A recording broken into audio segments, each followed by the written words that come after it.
多么，欢迎来到最新一期的魔玩杂货部，我是部长73。那今天最后一次更新啊，我们来看这次圣剑受器首发特点当中带的这一个飞电01的神奇书。那本身这一个呢是10玩规格，所以说并不具备故事一面。将它打开了之后呢，就是这个样子。这边的话是01的一只左手，然后这边印了好多 Human Gear， 这边的话是伊兹的一个例会。那整体的话就是这个样子。然后，这一本神奇书和之前已经发售的 C 把10万第一弹当中的 M 字和灭亡迅雷，这3本的话是可以组成一个飞电01的一个连组的。那我们今天就来听一下这个音效是如何。我们先从01开始，好吧？では行きましょう。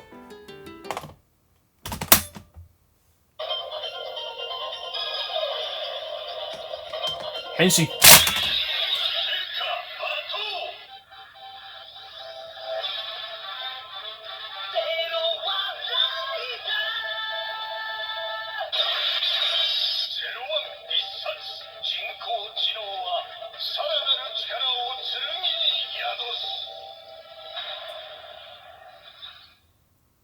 这个音效当中包含了01的一个战斗 BGM 然后不知道看得清看不清啊，这是有一个黄色的一个 LED 的灯效果。01一册01一冊。我们来听一下必杀。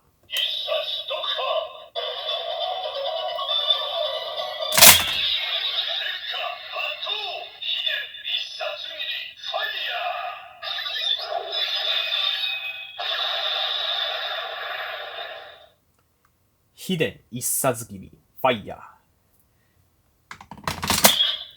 好，那我们再来追加一本，首先加这本 M 字的 Animal Fire， 把它插入当中的这一个卡槽。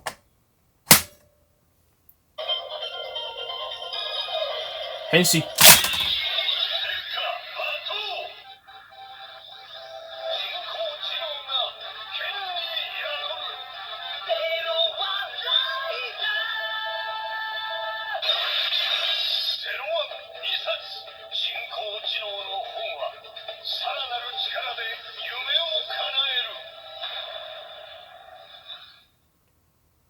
这一个特效的演出还是蛮好的，可以看到现在是不断在闪着黄光和蓝光啊。01二册，听一下必杀。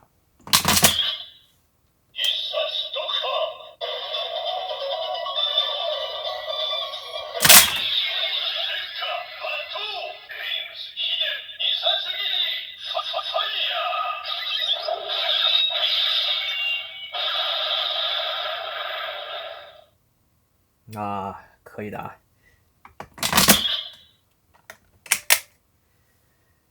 那最后是最强力的一个强化，再加上这一个灭亡迅雷，行きましょう。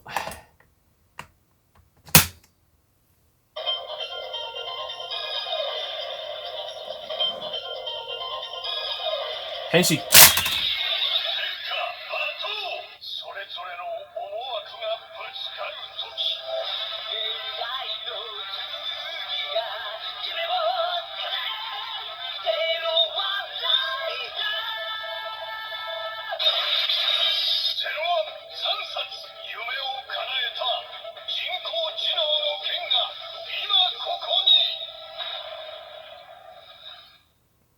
这个音效简直良心满满啊！可以看到现在正在闪着蓝光、紫光和黄光，正在进行一个重复的一个闪烁。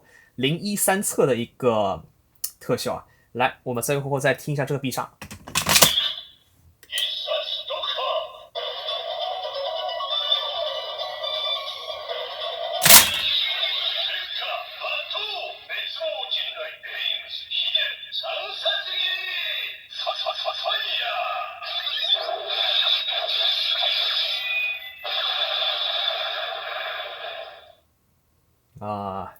可以。那具体的一个3本书的展示呢，就是这样子一个效果。然后能实现连组的是只有这3本神奇书，另外单个和这种一般性的这种 DX 神奇书的联动的话，并不会有这种特殊音效。所以说这边的话，我们这边演示就跳过了。OK，那 OK， 以上就是本期节目的所有内容了。虽然这一个飞电的神奇书都是10万规格，但是感觉加入了这一个特殊的音效，感觉还是蛮良性的，好吧？OK， 感谢的小伙伴记得点一个关注，并记得点赞、投币、分享支持。我是部长73，下期节目再见。明天记得看假面骑士 C 吧，拜拜。